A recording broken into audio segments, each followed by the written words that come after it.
हमने आपको बताए थे दो चर वाले रैखिक समीकरण युग्मों को हल करना, उसकी दो विधि बताई थी, ग्राफीय विधि और बीजगणितीय विधि। अगला सवाल है, क्वेश्चन है, मैं आप लिख रहा हूं, कक्षा 10 के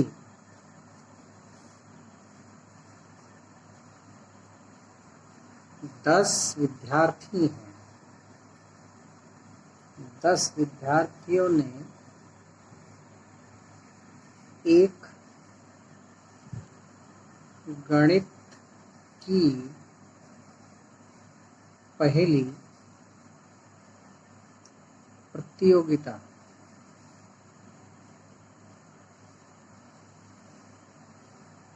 में हिस्सा लिया।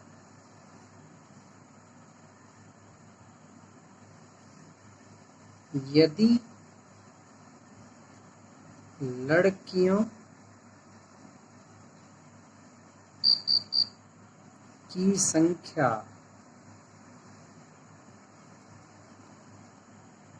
लड़कों की संख्या से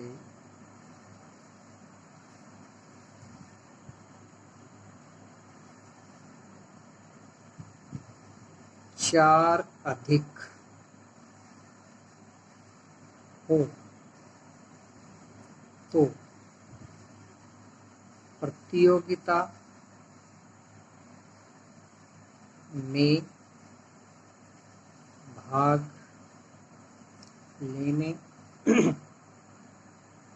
लेने के लिए लड़कों व लड़कियों की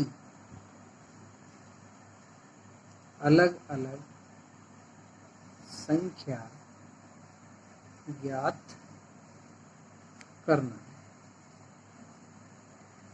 अब मैं इस क्वेश्चन को दोनों विधि से आपको करके सिखाऊंगा। पहली विधि है बीज गणितीय विधि। ठीक है, ठीक है। कक्षा 10, क्लास कोई भी हो सकती है, कुल छात्र हैं हमारे 10। यहाँ पर लिखेंगे पहली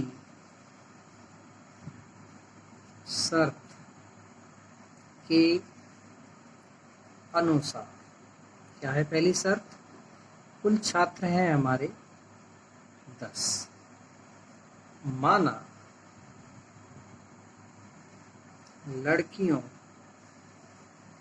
की संख्या बराबर x तथा लड़कों की संख्या बराबर y। ठीक है, कुल विद्यार्थी हैं 10 अर्थात x प्लस y बराबर हो गया 10। इसको हमने समीकरण नंबर 1 मान लिया। दूसरी शर्त क्या है? दूसरी शर्त के अनुसार x बराबर y। यहाँ पर हम दोनों को बराबर कर रहे हैं, लेकिन लड़कियों की संख्या लड़कों से 4 अधिक है, तो हम यहाँ पर 4 जोड़ देते हैं, दोनों को बराबर कर लिया। ठीक इसी प्रकार मान लीजिए मैं लिखता हूँ 6 बराबर 2। 6 2 के बराबर नहीं हो सकता। यदि बराबर करना है इन दोनों को, या तो इसमें 4 जोड़ना पड़ेगा या 6 में से 4 घटाना पड़ेगा, तब आपका 2 बचेगा। जो भी आपके समझ में आए उसी प्रकार आप कर सकते हैं। ठीक है, देखिए ये 6 बराबर 4 और 2 6 हो गया, और ये 6 में से 4 घटा 2 आ गया, अर्थात 2 बराबर 2। तो वही हमने यहाँ पर काम किया है। अब हम x माइनस वाई बराबर 4, ये हमारा समीकरण नंबर 2 हो गया। क्या करते हैं, x प्लस वाई दोनों समीकरण हल करते हैं, बराबर 10। दूसरा समीकरण है x माइनस वाई बराबर 4। अब हम देख रहे हैं y प्लस का है और दूसरे समीकरण में y माइनस का है, तो जोड़ने पर ये दोनों कट जाएंगे। जोड़ने पर x और x या x प्लस x बराबर हो गया 2x। इस x में से y में से y खत्म, ये 10 और 4 हो गए 14। x बराबर 14/2 और ये कट गया 7। x का मान आप कोई भी समीकरण में रख सकते हैं। x का मान समीकरण फर्स्ट में रखने पर, या आप हिसाब भी लगा सकते हैं। जब कुल 10 बच्चे थे कक्षा में, उसमें से 7 लड़कियां होंगी, तो शेष क्या बचेंगे? लड़के, अर्थात तो 3 बचेंगे। फिर भी हम समीकरण के द्वारा हल करते हैं।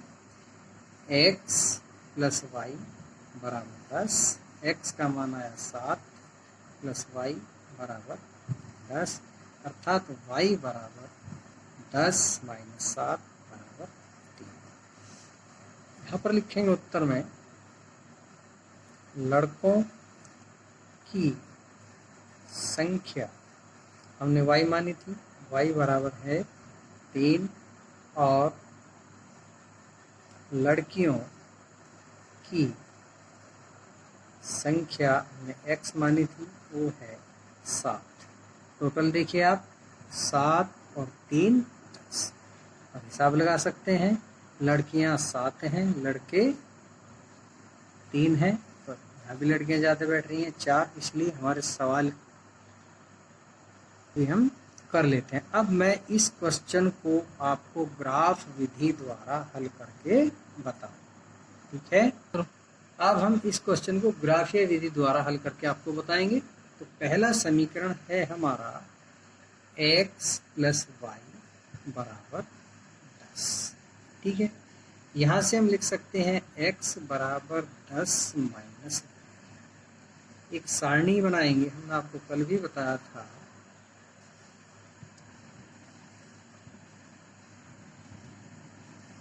यहाँ पर लिखेंगे बिंदु, ये हमारा x अक्ष हो जाएगा, ये y अक्ष, और ये बिंदु A, यहाँ पर बिंदु B, और ये कम से कम आपको 2 बिंदु या आप 3 मानिएगा, ठीक है? अब इस समीकरण के द्वारा देखिएगा, यदि हम y का मान क्या रखते हैं, कुछ भी आप रख सकते हैं। मान लीजिए y का मान हमने 2 रखा, तो 10 में से 2 घटेगा, 8 बचा, अर्थात x का मान 8, ठीक? y का मान यदि हम 3 रखते हैं, तो 10 में से 3 घटेगा, x बराबर बचेगा 7, ठीक? अब आप देखिए, y का मान यदि हम 4 रखते हैं, तो उसी प्रकार x का मान हमारा बचेगा 6। तीनों बिंदु ज्ञात हो गए। अगला समीकरण दूसरे समीकरण के द्वारा, ये है x माइनस वाई बराबर 4, या x बराबर 4 प्लस वाई। यहाँ भी इसी प्रकार एक सारणी बनाएंगे। ये समीकरण फर्स्ट की सारणी है, ये समीकरण सेकंड की सारणी है। आगे जब हम पढ़ेंगे आपको 3-3 समीकरण भी मिलेंगी, वो हम आगे बताएंगे। यहाँ पर लिखेंगे बिंदु, इसमें आएगा x अक्ष और ये आएगा y अक्ष। इसको a डैश मान लेते हैं, पहचान हो जाएगी। इसको b डैश और इसको c डैश। अब आइए यहाँ, यदि हम y का मान 2 रखते हैं, तो 2 4 में जुड़ जाएगा, x बराबर 6। y का मान यदि हम 3 रखते हैं, तो x का मान आ जाएगा 4 और 3 7, ठीक? y का मान यदि हम, चलिए आप कहेंगे कि प्लस प्लस रख रहे हैं, माइनस भी रख लेते हैं, तो y का मान हमने रखा -4, क्या बचेगा? इस 4 में x का मान आ जाएगा, ठीक है? ये हमारे समीकरण नंबर 1 के निर्देशांक हो गए, ये समीकरण नंबर 2 के निर्देशांक हो गए। अब मैं इनको ग्राफ पेपर में इन बिंदुओं को दर्शाऊंगा, उसके बाद आगे बताऊंगा। करो। देखिए ये ग्राफ पेपर नहीं है, लेकिन मैं आपको इसके द्वारा बता रहा हूँ, क्योंकि ग्राफ पेपर का मतलब है वर्गाकृत कागज। आप इसमें देख रहे हैं इसमें वर्ग नहीं बन रहे हैं, ये आयत है, ठीक है। मैं आपको बाद में बता दूंगा, लेकिन मैं आपको इस कागज के द्वारा समझा रहा हूँ। ये हमारी जो पड़ी रेखा है, मैंने आपको बताई थी, ये हमारी एक्स अक्ष है। ये एक्स डैश जो खड़ी रेखा है वो हमने आपको बताया था वाई अक्ष अर्थात y dash, x x dash y और डैश। जहाँ दोनों अक्ष ये क्रॉस हो रहे हैं वो मूल बिंदु, याद रखना एक क्वेश्चन बहुत बार आता है, मूल बिंदु के निर्देशांक क्या होते हैं? वो होते हैं 0 और 0। इसका मैं आपको एक उदाहरण दे रहा हूँ। 0 0 क्यों होता है?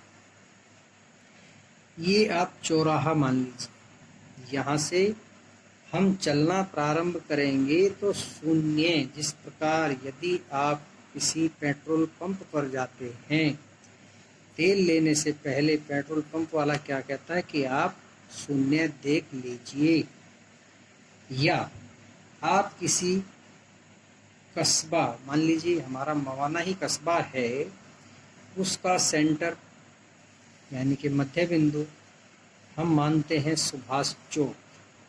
यदि हम वहाँ पर खड़े हो जाएं और वहाँ से कहें कि मवाना की दूरी यहाँ से कितनी किलोमीटर है, तो वहाँ दूरी 0 किलोमीटर होगी। यदि हम मवाना के बाहर निकल जाते हैं तो उसके बाद हमारा मीटर बताएगा। तो मेरा कहने का मतलब ये है, हम जहाँ से स्टार्ट होते हैं, यदि x पे चलते हैं तो 0, y पे चलते हैं तो भी 0। ये मूल बिंदु के निर्देशांक कहलाते हैं, याद रखना है आपको। अब दूसरी बात हमने चिन्ह बताए थे, इधर के दोनों चिन्ह प्लस, इधर के दोनों चिन्ह माइनस,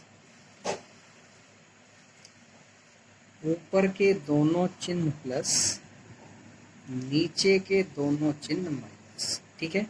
ये प्रथम चतुर्थांश, ये द्वितीय चतुर्थांश, ये तृतीय और ये चतुर्थ, ठीक है। अब हम देख रहे हैं पहला समीकरण के जो हमारा निर्देशांक हैं वो है 8 और 2, अर्थात x 8 खाने और y 2 खाने। पैमाना मान लेते हैं हम, एक खाना बराबर 1 इकाई का मान रहे हैं, यहाँ पर लिख देते हैं पैमाना x तथा y अक्ष पर एक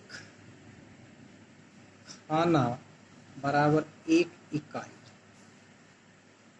यह आवश्यकता अनुसार हम पैमाना मानते हैं। पहला निर्देशांक है हमारा 8 और 2, तो x पे चलेंगे हम 1 2 3 4 5 6 7 8। y पे चलेंगे प्लस में 2, अर्थात ये बिंदु आ गया हमारा a। उसके बाद अगला बिंदु है 7 और 3 प्लस है 1 2 3 4 5 6 7, 1 2 और ये आपका बिंदु आ गया B, ठीक है। अगला है 6 और 4, 1 2 3 4 5 6,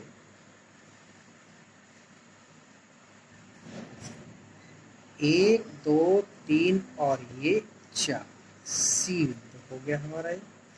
अब आप देख रहे हैं ये तीनों बिंदु एक ही रेखा में आ रहे हैं। हम इनको पैमाने द्वारा मिला देते हैं आगे तक, और इसको लिख देते हैं समीकरण नंबर फर्स्ट, या हम पूरी समीकरण लिख सकते हैं कि x + y = 10। जगह नहीं है, चलिए अब दूसरा समीकरण है। पहला बिंदु है 6 और 2, 1 2 3 4 5 6, 1 2, ये बिंदु आ गया। इसको हम ए डैश से लिखते हैं। दूसरा है 7 और 3, 1 2 3 4 5 6 7 और ये 3, ये बी वाला बिंदु है, हम इसको बी डैश भी लिखेंगे, ध्यान रखना ये वाला बिंदु है। अगला है 0 और -4, ठीक है। x का मान है 0, y का मान है -4, अर्थात नीचे को चलेंगे 1 2 3 और ये 4, ये बिंदु हो गया हमारा सी डैश। अब हम देख रहे हैं यहाँ भी एक सीधी रेखा बन गई है, इसको भी हम मिलाते हैं।